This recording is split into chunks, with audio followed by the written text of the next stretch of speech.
Hey there, dreamers and doers. Welcome to the Founder's Journey. I'm Jonathan Killam. In this episode, I interview one of my very good friends, Zack Brock. Zack is a clinical psychologist by trade. And in this episode, we talk all about the psychology of being an entrepreneur and a little bit about Freemasonry. After all, we are Masonic brothers.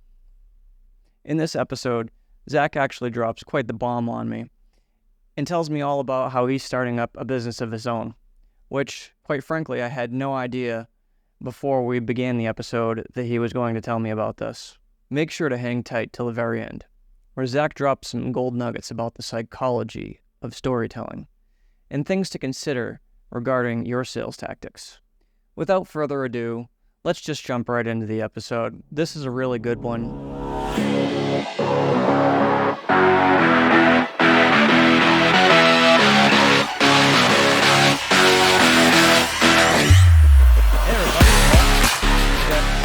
Here, who's a brother of mine, one of my very good friends. He's a clinical psychologist, and he's going to talk to us today about entrepreneurship and Freemasonry, and we're just going to have a nice casual discussion about life and things while he sips his pipe over here. That's right. And of course, Jonathan, as I told you, it is International Pipe Smoking Day, so I'd be remiss to not enjoy one.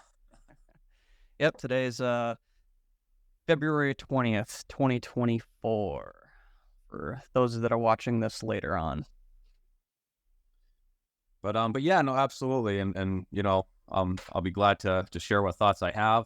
Obviously, my concentration is in child and adolescent development, but you know, throughout the academia, there is plenty of courses and avenues and research that's done, and all the different kind of facets, I guess, that would be involved as far as entrepreneurship and what that takes. So it'd be fun to see where this conversation goes. Yeah. So I have a few questions that are kind of just generic, but I figured it would kind of start the conversation for us. So the first one would be, how does the concept of resilience apply to entrepreneurship? And how can entrepreneurs cultivate that resilience? Okay. I mean,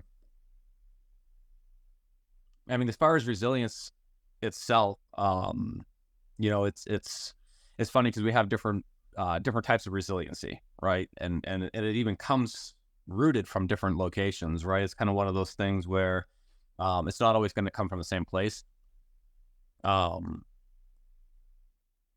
So you have some resiliency that can come out of things like trauma, and it doesn't necessarily have to be some sort of, you know, I mean, it can, but it doesn't have to be some sort of a you know, an epic, horrible amount of trauma. You know, it can be mild, right? I guess, you know, any level of adversity, really. It doesn't even have to necessarily branch into an acuity of even being trauma, but a lot of times resiliency is that, right? You know, it's having those moments in life of a crucible, whether it's something that we purposefully put ourselves in to try ourselves to the fire, or if it's something that life just kind of throws at us, right? So that's a big piece of it, because we have no idea truly of the level of resiliency that we have until we've put it to the test, and it gets fortified mostly through those types of tests. Yeah. So I think a lot of people kind of just give up when they start their journey in entrepreneurship, and they start to realize really how difficult it is. You know, they hit a couple of roadblocks, and they're just so used to the comfort zone of having a W-2 job and having that guaranteed income that it's just easier for them to give up. So can you think of any ways that potentially people might be able to overcome any kind of roadblocks that might come up and kind of convince themselves to stay resilient and continue on the path? Yeah. Well, I mean, you know, so right. I mean, you touched on the fact that, you know, when it comes to any kind of entrepreneurship, anytime that you are venturing out into an unknown. It's going to test certainly how well you actually perceive your own efficacy to be able to do it, right? Now, we've all heard of like the imposter syndrome. So a lot of times we think, I don't have what it takes to do this because it's unknown, and we don't do very well when it comes to that in any respect, right? We fear the unknown. So, a big piece of that is to, make sure, obviously staying in your own lane helps. If you are truly going into something, entrepreneurial, if you're doing it in something that you don't have, it's kind of like telling a writer, you should write what you know, right? Otherwise you'll come up with a bunch of writer blocks. And that's one of the reasons why writers try to stay in that lane of, writing as something that they know. You look at like Tolkien. That was all like, having to do with World War stuff, right? Along with Christianity, right, was something else that he had a huge history of. So he's, yes, it's changing it into something completely new, but it's coming from something that they know. So a big part of not getting into that writer's block, if you will, when creating something that's new, like a new business or a new venture, it's, making sure that you do have some knowledge of what's going on. So you don't want to go into it completely blind. But the other piece of that too is just knowing that, having that 1 foot firm somewhere, making sure that you do have something else. Never put yourself in a place where everything's on a table. You're not going to escape that. You will absolutely feel threatened as soon as things start to become trying, and they will become trying if you're doing something new. If you're creating a new business, if you're creating any new entrepreneurship, is going to give that element. So a big piece of that is knowing that what you're trying to accomplish, that you have some knowledge base on this, and you should, but also knowing that you've got something else to fall back on. It should never be like, if this fails, I no longer pay my mortgage, or if this fails, I'm going to be eating PB&J for the next 6 months. And granted, there will be sacrifices to be made, I think too, and I think that's another big piece. It's very rare that when you start up a business that it can happen, but it's not often that you're truly going to just start it up and then 2 months later just be rolling in the dough. If there's going to be, again, that trial piece for sure. But I think a big part of just not giving up into it, not feeling defeated in it, which a lot of people will do. They start it off, they got a great pie in the sky idea. It seems really sound, but when it starts to go, they start to, as you mentioned, like they kind of get scared and they back out. And I think a lot of that, again, is just having the confidence and the efficacy of saying, like, I can do this. I have the skill set, and making sure that risk cost ratio is something that you're willing to be okay with. I think those are big elements as far as not feeling defeated and giving up. So you said 2 things there that I wanted to touch on. One is about passion. So if you're not passionate and you don't have the love for what this business is, or, you don't really, it's all about money for you, right? That's going to die off real quick. And it's something that I noticed with our cleaning company. Like, it's not my passion, I'll be honest. We have the cleaning company still, and we continue to keep it and grow it. But it was to be synergistic with the stuff that we do in real estate. So the cleaning company can take care of our Airbnbs. But really, we've built that thing out. And now for me at this point, it's like, I don't want to be involved in it. I don't want anything really to do with it. I still play with it a little bit here and there when I'm needed, but it's just not my passion. So I've lost pretty much all my drive for that, and I focus more on the real estate side of things now.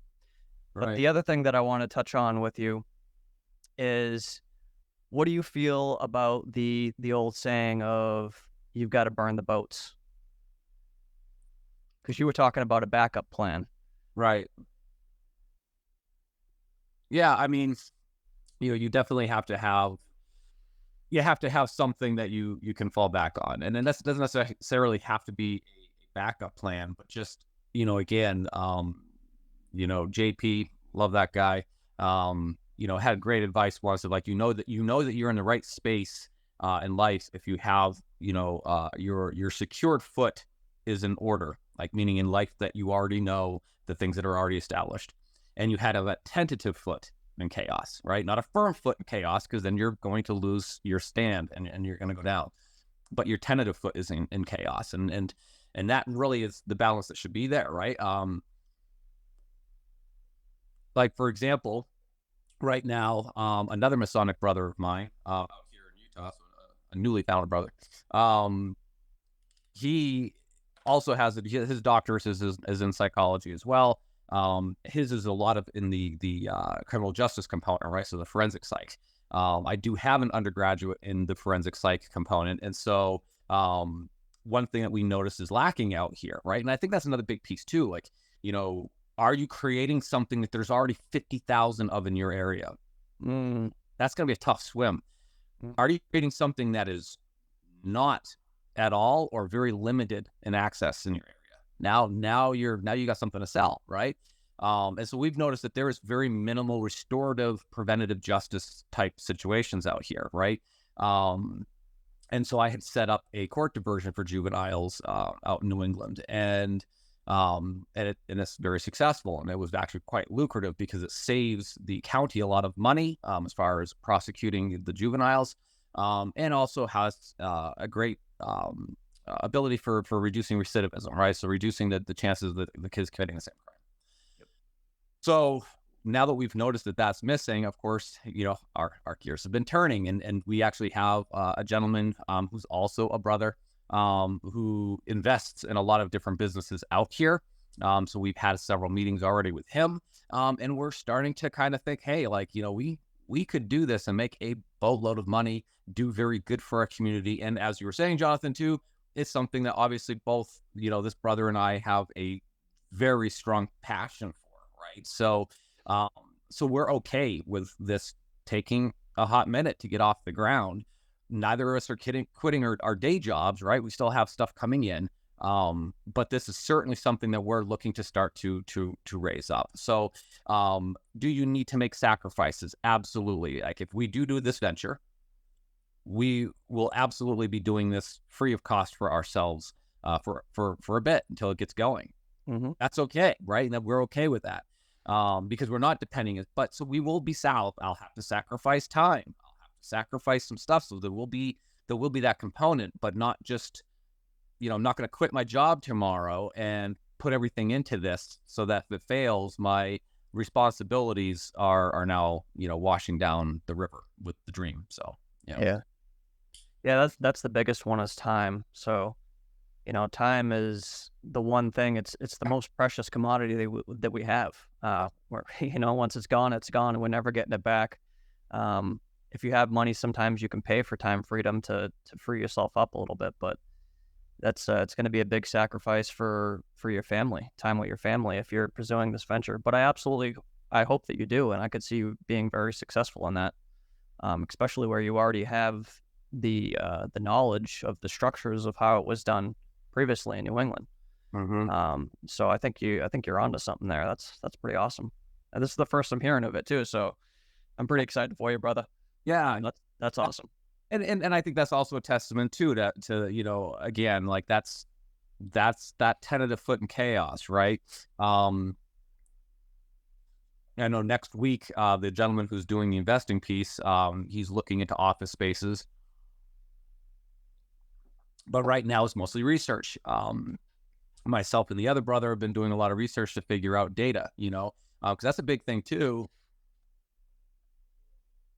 Knowing, and that's the efficacy part, right? So you don't feel as though you're the imposter part. We have the facts before you go in. That's how I did it for the juvenile court diversion that I had done in Sullivan County. When I went to talk to the county prosecutor to try to sell this, I'm making sure I'm asking questions that I already know the answer to, and it's highly unlikely, other than, a substantial hypothesis, it's highly unlikely that they're going to know the true answer to it, right? And you don't want to do it in an ostentatious, show-off way. You're not trying to be arrogant, but you want to have that answer. So when I asked the county prosecutor, how much time are you spending litigating the juveniles in your court system right now in Sullivan County? He's like, I'm sure it's a lot more than I want it to be. And I said, I know it's a lot more than you want it to be. And I could give him the figure, right? Because it was public knowledge, and I mined that information first. So now that hit him, right? Like, wow, like when I told him how many, he was spending an entire day out of his 5, because he's a lawyer and it's a court. So the 5 days a week that he was working, one of those days was solely just on juveniles.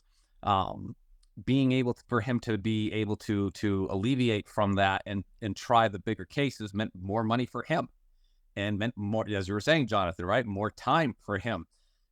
He called back after that meeting. He called back before that day was done, before 5 p.m. that day, calls my office and said, yeah, I'm in. We'll, set up another meeting, that time with the judge. But the point is that, again, that kind of comes down to not feeling defeated. Is you want to make sure that, you're doing your homework. That's that sacrificial piece. You're going to have to sacrifice time. Nobody's going to pay you to do that research, but in the end, it's going to come back, and that's what sacrifice means, right? That you're giving up something now for the hope and promise that in the future, it's going to pay back. So that's a big piece of it for sure. That's awesome. So without making this, a show completely about Freemasonry, we've touched on it a little bit. So the viewers may or may not know we're in Freemasonry. Zack is a past master as well as myself. So maybe a little touch on that. And I was wondering if maybe we could delve into the parallels that can be drawn between the rituals of Freemasonry and the routines there, and then kind of delve that into entrepreneurship and how to get to success in being a business owner. Okay. Maybe some of the teachings that we have in Freemasonry that can kind of coincide. Yeah. What are your thoughts as far as, the similarities between the two? Well, obviously Freemasonry is about taking good men and making them better. So I think the path of entrepreneurship has similarity there, where it's, you're going along the path to try and become better and to develop oneself. So that's pretty much where I see the similarity. What are your thoughts on it?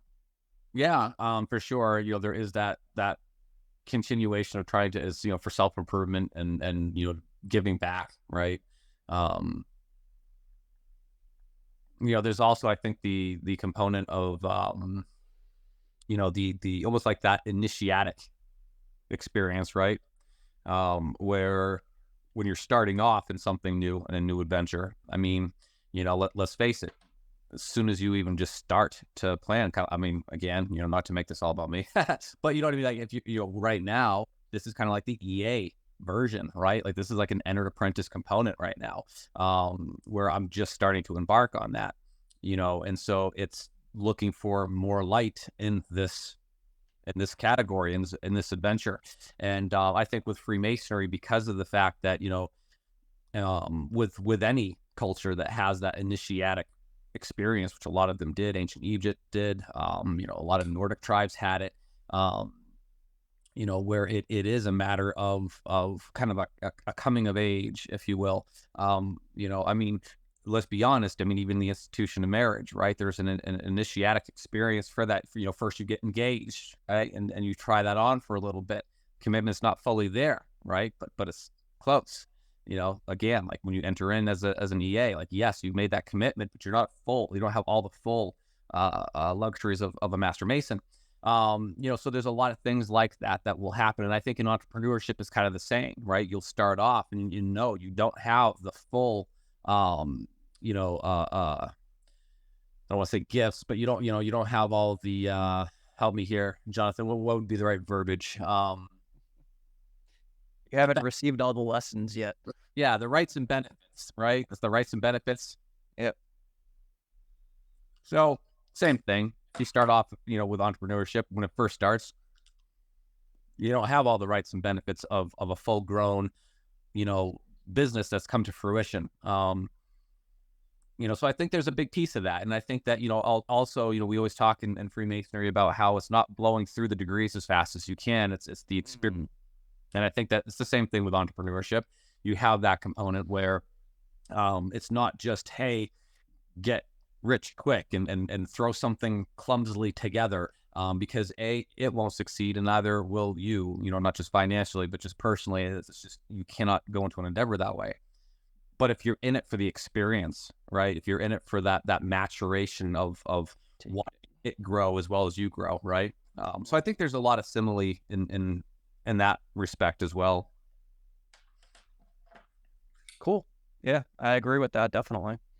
I think you gotta take it in and really, live it, not just breeze through it like you were talking. If you're just trying to fly through it and not taking it to heart, either Freemasonry or being a business owner, it's not going to work out for you. You got to really live it and do the thing. Yeah, no, for sure. All right. Kind of switching gears a little bit. What impact does the digital age and social media have on the psychology of entrepreneurship, particularly in terms of comparison and self-image? Yeah, I mean, I think that variable is going to ebb and flow and change and stuff depending on what you're trying to sell, right? What you're trying to get into for a business. If I was opening up a new clothing line, that's going to matter a lot as far as the whole image piece. Even with things like real estate, right? The type of home people are looking for, not just style, but size, location. I mean, there's so many components of that we, because I mean, obviously that there's, as the question touches on, there's that component of just that social conformity piece, right? I'm comparing myself to the Joneses, if you will. And we all do it. We all do it to some degree. If you think you don't, you're lying to yourself. We all do this. So I think, depending on what you're trying to get into, so if you were doing real estate, let's say, nowadays, because of social media, because of the way that things like that are so lucratively bombarding you, what state am I going into? Is this area politically concentrated in a political way that I want it to be? How do the schools rate? I have kids. The way the home looks, even, right? Those things are all going to change depending on what I'm seeing, all of my peers, and what they're into, and whether or not that's matching up, right? So I'm trying to match that piece. But that's just real estate, right? So I mean, it can be anything. And I think a big piece of it too, working, because that's kind of the somewhat of a disadvantage. But I think an advantage piece of it is that it allows the entrepreneur to know what's going on, and is very palatable, and it's right there. It's about as to date as you could hope for. I mean, gone are the days in the 80s when you had to go to the library, and the information that you're getting is already not just a year to 2 years old, right? I mean, you're really mining for old data because it's old by the time you get it. Where today it's instant, again, like the information that myself and the brother are mining, it's as fresh as yesterday, you know what I mean? So it allows you to really know, the framework of which you're trying to create your business in. And so you can see it. You can see it, socially, if you need to figure it out socially. Things like YouTube, Twitter, like all these different accounts allow you to kind of get a good idea when you're trying to mine, to figure out what people are looking for. Again, I knew that anecdotally I was not coming across anything that looked like restorative justice out here, but that's just my experience. I mean, it's a large state out here in the West, so perhaps I was wrong, but I mean, within 15-20 minutes, I was able to answer and validate that right away. So it does have a lot of advantages. There's some disadvantages of it too. I think that, making sure that, when we look at reviews, right? I mean, never before have you been, so inundated with critics. Always somebody looking to critique. But I mean, when was that going to really happen? I mean, even just 15, 20 years ago, forget about it, right? I mean, like you really had to create a stink for somebody to know that a business was not worth its while. It wasn't worth its merit, right? Today, I mean, you just type it in. I mean, gosh, even without trying, like if I'm just looking up, if I need, say I'm opening up a garage, right? I'm a mechanic and I've been working for a garage. Now I want to open up my own garage. Awesome. If I start to do poorly, that's going to show up on that Google review. And so when somebody says garage near me and, Zack's Automotive shows up and it's got, 1.5 stars and a bunch of really crappy written reviews about how long it took for me to get my car back and, it was way above the quote, I'm done, right? Like I am done. I am sunk and it takes so long, if ever, to get that back. But on the flip side, if you do your business right, if you, encourage, which is also something that's not hard to do. And I don't mean that in a maleficent, on the sly kind of a way, but it's very easy to do it. I mean, I'm sure any of the listeners have been there, right? You check out at a register and, hey, here's a link on the bottom of the coupon. You go to that site, takes 2 minutes, do a review, and you get 15% off, right? Perfect. You know what I mean? Because then that allows people to then be able to see, yes, like, this is a great place, great garage to go to, or whatever it is that you're doing. So it's very multifaceted as far as how it influences entrepreneurship, but there's it's definitely a two-edged sword. It can and very sharp on both sides. Very sharp on both sides, but it is there, and being cognizant of the fact that it is there for both good and evil is important for sure. So I'll tell you what, the reviews, that's a thing that my mind has changed so much now that I'm a business owner on it. Like, unless you've done something that's like really been painful for me and like screwed me over basically, I like to leave constructive feedback now. So I'll still leave somebody a 5-star review because being a business owner, I know how detrimental even a 4 or a 3-star review can be for somebody who's trying to do the right thing in business, right? Mm-hmm. So like a restaurant or something like that, like, well, maybe the fries were a little bit cold, but that doesn't mean that, that's like that every time. But if you leave them some constructive some words in the review itself about what they did wrong and maybe how they could fix it, that's valuable for them. Like they need that constructive feedback. So that's what I'm doing now is I still leave 5-star reviews unless I absolutely can't avoid it. I mean, it has to be really bad, because we have reviews, right? And I see some of the stuff that comes in and people are more likely to give negativity than they are positivity. So it's pretty hard to draw those good reviews out. But if something goes awry, it's very easy to get that negative review in. Sure. And it also offers that opportunity. I know I've encountered it myself, where, they do go above and beyond. In fact, I just late fall of last year, I had something going on. All my sensors were going off in my car. So I brought it to a garage, it's shot in the dark now, right? I mean, they didn't, I looked at the Google review and it was like 4.5, right? Which is pretty decent. Because like you said, I always think in my mind too, like, okay, 4.5 really kind of means 5-star, right? Because, because of the fact that there is that normal, natural propensity to only want to leave a negative review and you don't usually take the time to do the good one. So anyway, there, and long story short, they went so above and beyond. And then the cost, and because it was so above and beyond, and it needed to be, it was just one of those things where the sensor was crushed in the inside, and yada yada. I mean, it was a mess. It was just a hot freaking mess of just bad circumstances. That bad circumstances would naturally, all of us who have dealt with car issues, right?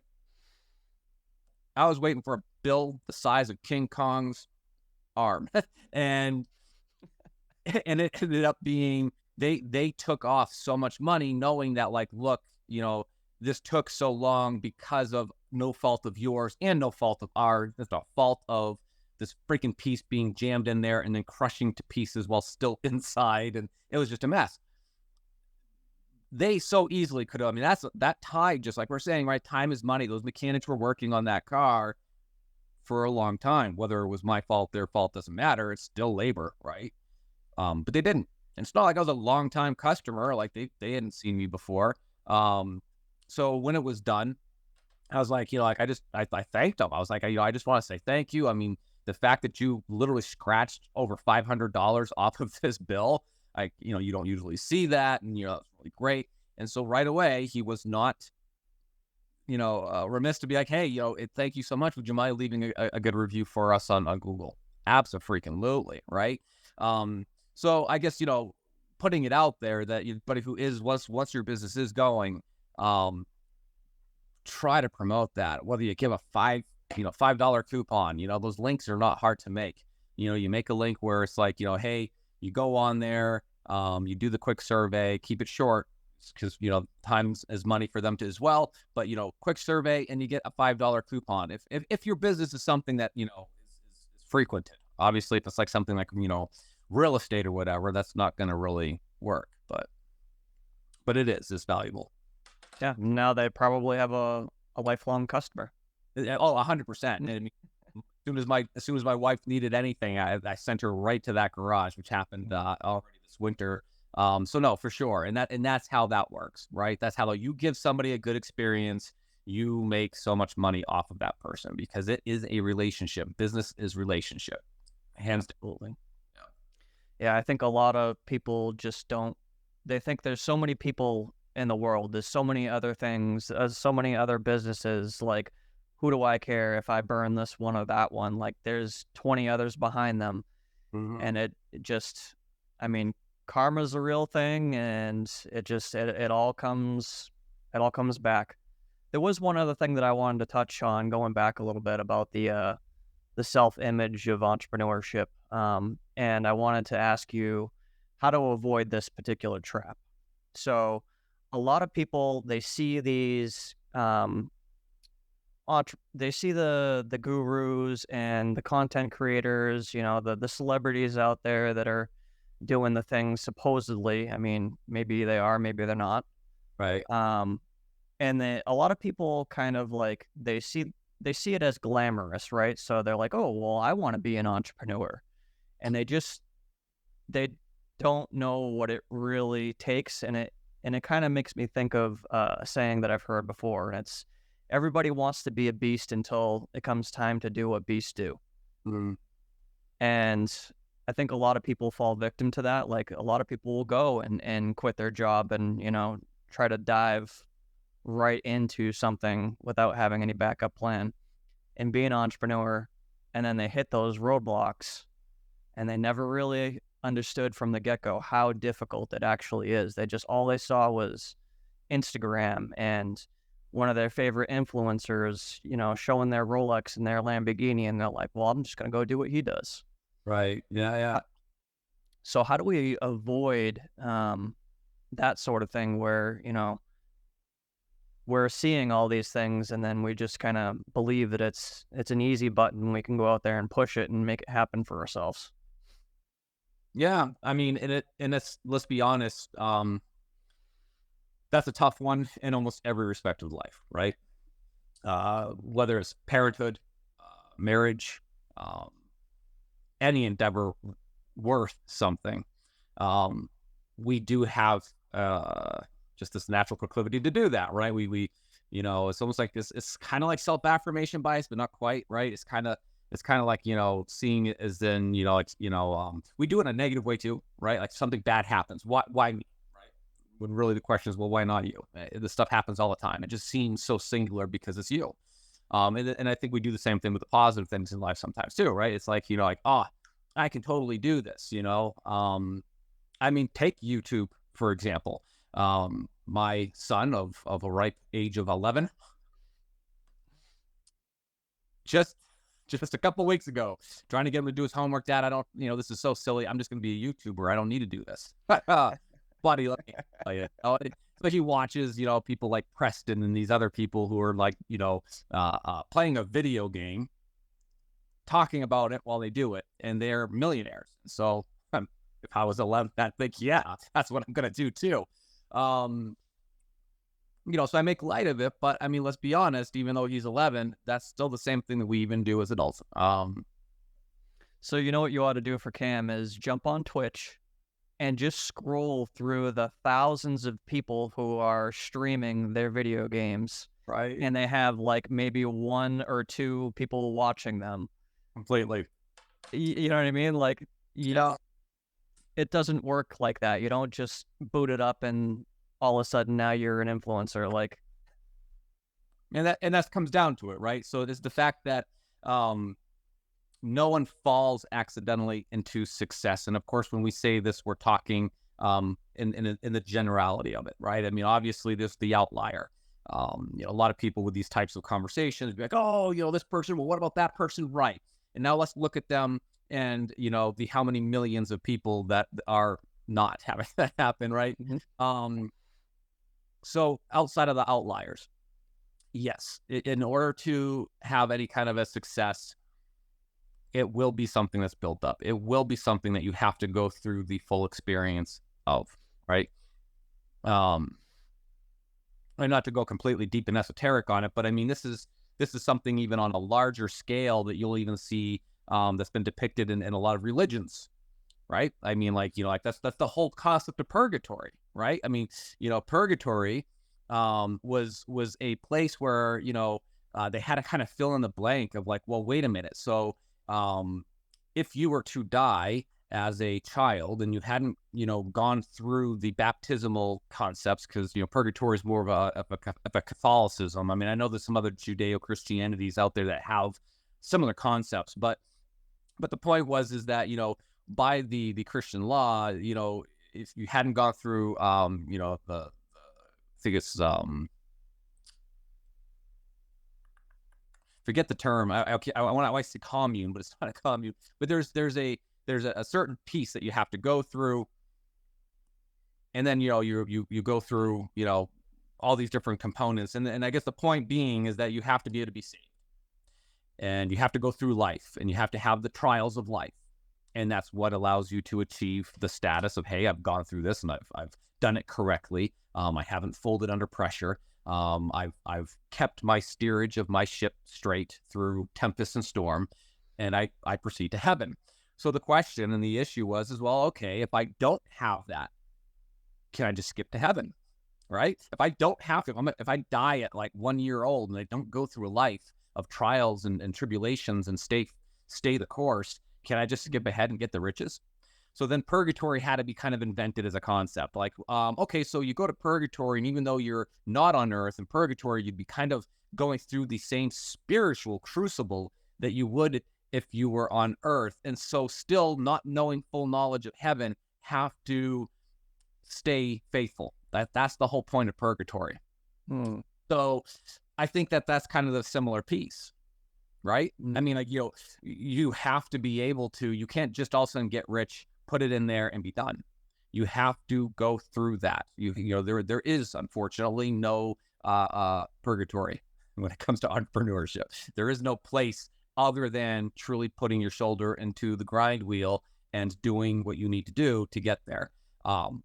Could you all of a sudden everything be completely fortuitous for you and have everything explode as far as your business goes? Absolutely. And anybody who's watching and who's starting to double into, I myself, right? I would love for this 3 months later for our business plan that we're looking at to just take off, and it could, right? And that's awesome, but I am not putting my chips on that. Like, that could happen, but I know that there's an experience here that's going to be had. I know that I need to go through this. I know that I can't just all of a sudden hope to get rich, and any good business is going to be that, which is where the cautionary tale of the get rich stuff comes from, right? These are your pyramid schemes. These are your, like they don't exist.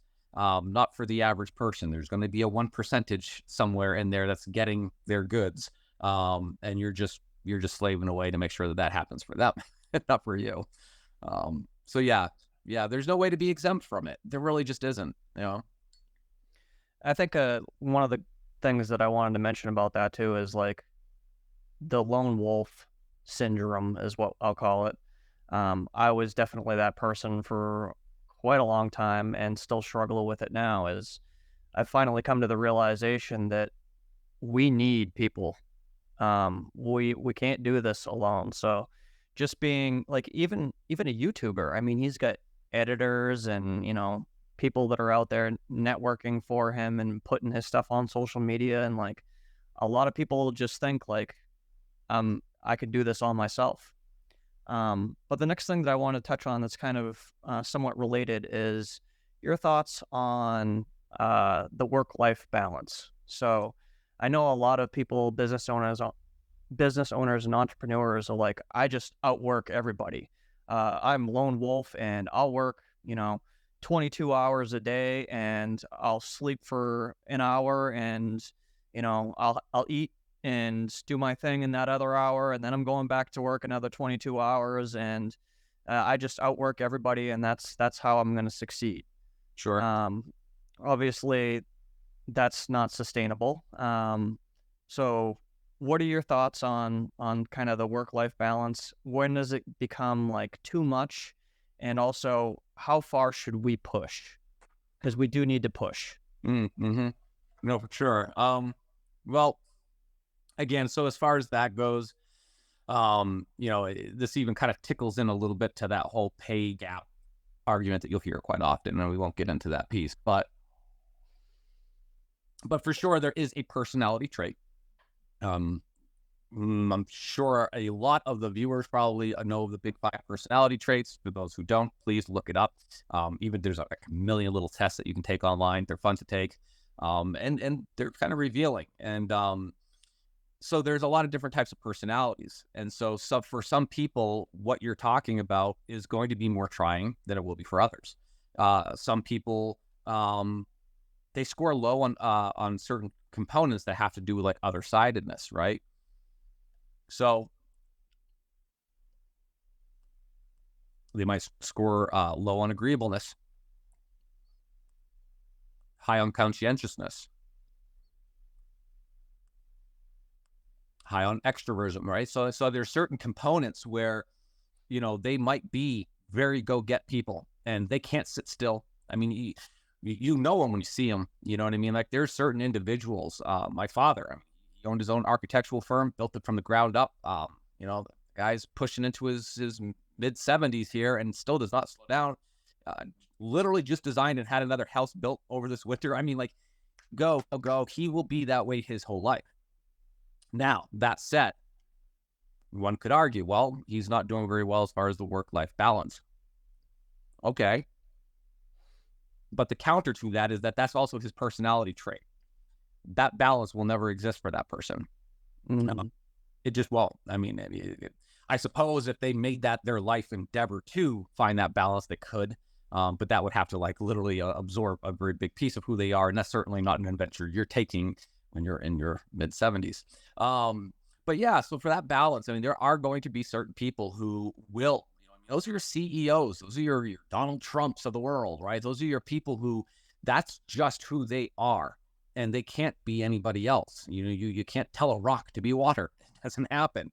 And so, but that's again one type of personality trait. Because it's on an extreme on those categories. For those who aren't and they're more balanced out as individuals, as far as where they be on those 5 traits, then there's going to be other things that will matter more. And I think that again, that's very individualistic. I know very many men and women who like I have a sister who does not have children. She's not the maternal type. It's never been something that she's seen as a pillar in life. And so her endeavors have never been hampered by that because she'd see it as a hindrance, right? Where I myself have always been, it's been one of my biggest dreams is to be a father and have kids and whatever. So obviously that is a huge pinnacle piece of my life. So that has to be balanced out. And so I guess a big piece of that too, I guess really is what I'm trying to conclude as I'm thinking this through and fleshing it out is that, it really does depend on your individual goals and they're going to be very individual, where that's going to be and how you're going to balance that out. Right. So if you are the type that wants to balance family, friends, social, with the entrepreneurship. But you need to schedule that out. You just really do. And I say that because one will monopolize the other, right? Because there's almost like a cognitive dissonance happening, right? There's part of you that wants everything to be invested in the business because you're raising that business. Part of you wants to be fully invested in your family because you're raising your family. Like something's got to give to quote good old Blue Eyes. Like it's going to be the way it is. So certainly on the outset, I would recommend that you're scheduling these things out. I will only, and I mean, take some time with it. Don't just throw it to the wall and hope it sticks as far as the scheduling goes. Like, take some time. How much am I willing to give? Or even, I think, a better question, how much am I willing to take away from either of those ventures, right? What is considered to me too little time with my kids and my wife, right? What is considered too little time for socialization and personal hobbies, and same thing with the business. What would be considered too little time to be putting into the business and hoping that it's going to blossom and come to fruition, and have that out. But once you do, actually have it printed out. Like, hold yourself to that. I mean, like, sitting and contemplating it and even writing it down, that's one step, but then you actually have to follow through. And eventually it'll become habit, and you'll develop a life cadence, if you will, and you won't need to be so cognizantly aware of the schedule, right? But that comes in time. And I think that, on the outset, making sure that you truly pin those things down is invaluable. So I think there's true wisdom that dwells with that contemplation. Right. So going back to the first personality type that you were talking about there, I think the biggest thing to realize with those people is they're living in their passion.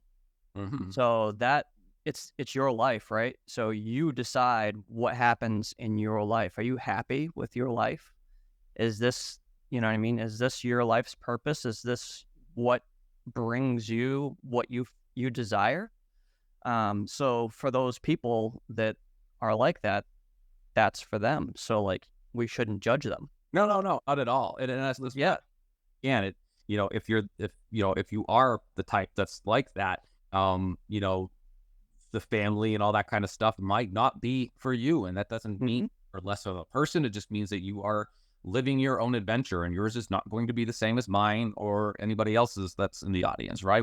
That's what makes us so unique. Absolutely. But anybody who is in that entrepreneurship mind already definitely has a creative, passionate, adventurous side to them, right? You're not going to be somebody who's introverted, who is highly agreeable, right?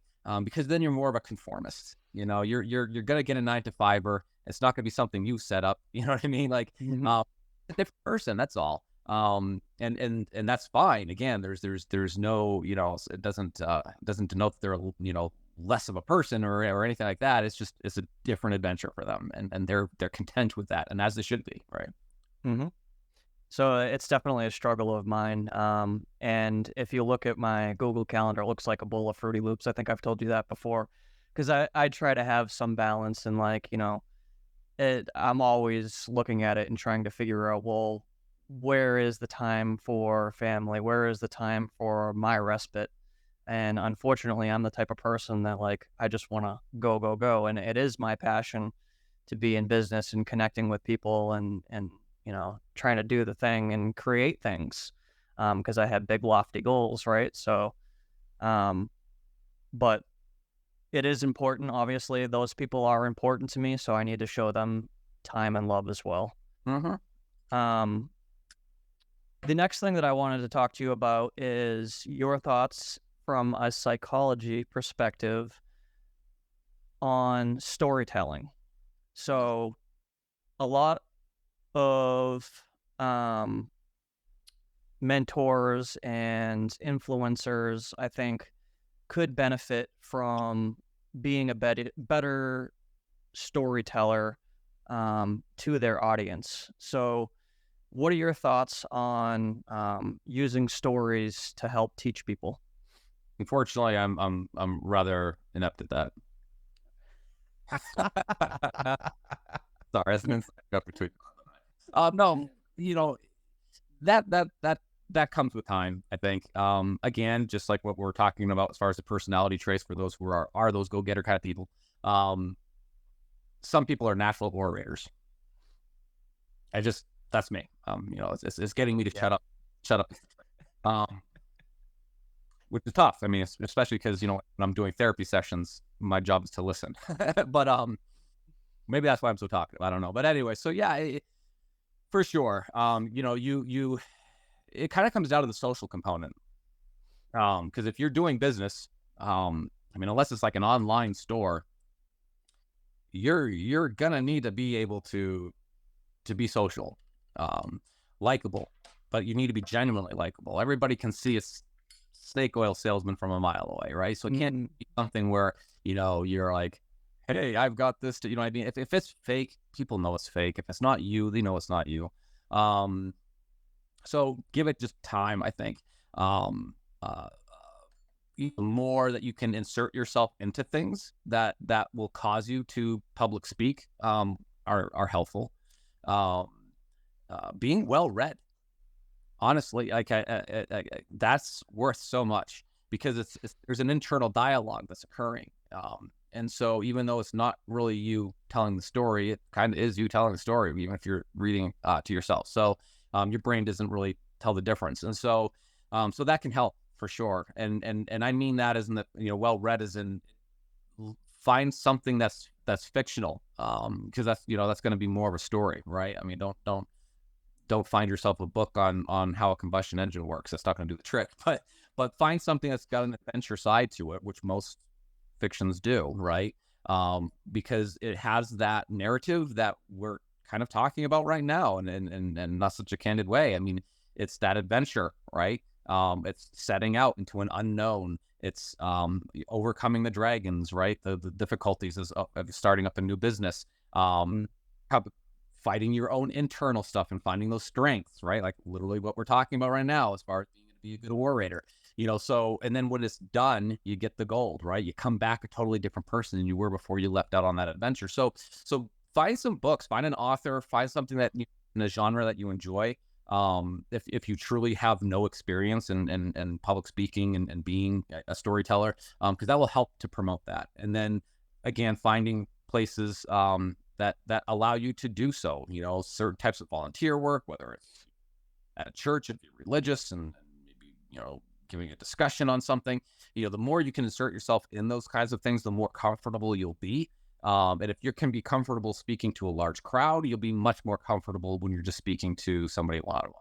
So I've got one last question for you before I let you go. Yep. And it was in regards to storytelling. So I find that storytelling, as far as sales tactic goes, is pretty useful, using kind of like third-party stories. What are your thoughts on that and how it pertains to psychology and why that works so well? Yeah, I mean, again, kind of just touching on the fact that, all those, same reason why reading stories and things like that will help, as far as being able to tell a story in general. There's a reason why we've been doing this since ancient Greece. I mean, in fact, most things were orated and not written down, and for that reason, because of the influence, right? So, within them were cautionary tales. But you also had components that were also about I don't want to say promoting, but definitely something that was to instill in you this sense of triumph, right? And so that's why you had all these little amphitheaters and stuff all over, ancient Greece, ancient Rome. People would go, and it was kind of our version today of watching a movie. It's the same reason why you'll sit there and stream something like Game of Thrones or whatever. It's you're watching somebody go through. It's the same reason why we love sports, right? You're watching people take on something that is very difficult and becoming successful at it, and there's an enjoyment in watching that, because that there's a component of that is ringing true to you and to your life. And so the reason why I think that it's advantageous to do so, in a sales component, is for the same, right? When you're retelling these types of things, there's this conquest that occurs in it, and we are allowed to see it as like, hey, this might be a risk, right? Because whoever you're trying to sell, in their mind, they're still trying to weigh out, because we all want to maximize our gains and minimize our loss. And let's be honest, that's every tale, right? That's every story out there, trying to maximize the gain and minimize the loss. And so a lot of times in those tellings of those stories, it kind of helps to kind of bring home the fact that, buying into whatever it is that I'm trying to sell you might seem as though you're trying, there's a cautionary component in your mind, right? Like, do I want to invest in this? Do I want to spend money on this? Is this going to be something that's going to have more gain than loss? And by showing, to people and depicting the fact that, hey, like that's everything. That is the only way to triumph. That is the only way to succeed. And it's been that way forever. I think it kind of helps for people to see that whatever that transaction might be, that is in tandem with that same type of narrative. Yeah. The thing that I was just thinking of while you were saying that is that we should probably be careful not to vicariously get achievement fatigue. So just because and it happens with a lot of people that play a lot of video games, like they just have no desire to achieve anything else, because the little, awards that they get is their achievement in their mind. Sure. So that could potentially happen if we're consuming too much content or, movies or anything like that. So really, I think the solution is, watch some, but get out there and take action. Yeah. So Zach, I appreciate your time today. I think this was a fantastic show. How can people learn more about you? Yeah, I mean, as far as my content, it's definitely less formal than this, where, it's obviously it's my channel's Pipe Sipping Mason, right? So it's, there's the Masonic piece. And so some of my content will be, more of your esoteric philosophical kind of stuff, whether we're discussing things like Plato's Cave or whatever. While still sipping and enjoying the pipe. Or other times it's just pipe related, right? Reviews of different tobaccos and stuff that are out there that is definitely more to the niche group of those of us who sip a pipe. But yeah, so, certainly I have plenty of Masonic brothers that are on the channel, some that actually don't sip a pipe, that just enjoy the content. And I think that they kind of, wait for the moments where I am putting something that is more of an esoteric. But yeah. That's the stuff I enjoy as well. Yeah. All right, brother. Well, thanks again. I appreciate you so much, and I'll be in touch. I hope you enjoyed this episode of The Founder's Journey. If you did, go ahead and smash the like button for the algorithm. Hit subscribe and ring the bell so you get notified when I come out with new content. And hey, if you didn't like it, always feel free to hit the dislike button twice. Also, I definitely encourage you to go check out Zach's channel at Pipe Sipping Mason. Thanks for watching, guys. I'll see you on the next leg of the journey.